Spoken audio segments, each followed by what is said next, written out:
Je m'appelle Éléonore Roussel. Je travaille actuellement au laboratoire Flamme. Lors de mon master, j'ai eu l'opportunité de faire un stage sur les accélérateurs. Ça m'a tout de suite plu, j'ai tout de suite accroché. Et j'ai ensuite fait une thèse sur les instabilités qui apparaissent dans ces accélérateurs. L'idée, c'est que ces accélérateurs servent à produire de la lumière. Donc en fait, on utilise des électrons qui circulent à la vitesse de la lumière dans ces accélérateurs et qui produisent de la lumière, typiquement du rayonnement qui va du rayonnement X au rayonnement infrarouge terahertz. Et cette lumière est ensuite utilisée par d'autres scientifiques pour étudier la matière, donc pour étudier les atomes, les molécules, la biologie. Moi, ce qui m'intéresse, c'est de comprendre le fonctionnement de ces accélérateurs.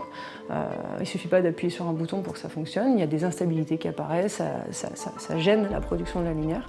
Et donc, mon travail consiste à étudier et à améliorer ces sources de lumière. Et aussi de penser au futur. Ces infrastructures, ces accélérateurs sont très gros, sont de très grosses machines et il y a une tendance actuelle sur comment faire des accélérateurs miniatures et compacts. Et donc comme nous n'avons pas d'accélérateur ici, nous collaborons énormément avec d'autres centres de recherche, donc notamment le synchrotron Soleil en France. Plus récemment, nous avons des collaborations avec l'Allemagne, avec le centre de Karlsruhe et également avec le centre de DESY à Hambourg. Donc en fait, ces collaborations sont à double sens, c'est-à-dire que ces accélérateurs ont des problèmes à étudier. Nous apportons une expertise de mesure en optique. Une de nos spécialités ici à Lille, c'est que nous sommes des experts assez bien reconnus sur la détection de signaux ultra rapides dans le domaine du rayonnement terahertz.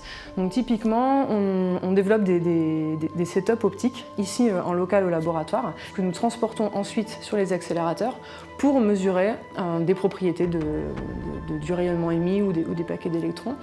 Et pour cela, nous utilisons des systèmes de laser à base de fibre optique, des cristaux non linéaires dans lesquels on fait interagir le rayonnement émis par les électrons avec un laser. Et ensuite, nous analysons ce laser pour obtenir des informations sur ce qui s'est passé dans l'accélérateur.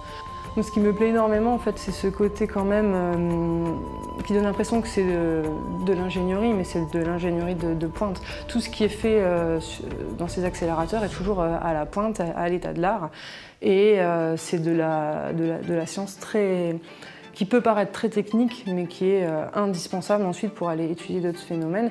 Et du fait de la taille aussi de ces instruments, ça ne peut pas être un travail individuel, c'est forcément un travail collectif et il faut une synergie et une bonne cohésion d'équipe pour obtenir un résultat à la fin. Recevoir la médaille de bronze du CNRS, c'est une reconnaissance nationale très forte. C'est un grand honneur que je souhaite vraiment partager avec l'ensemble de mon équipe.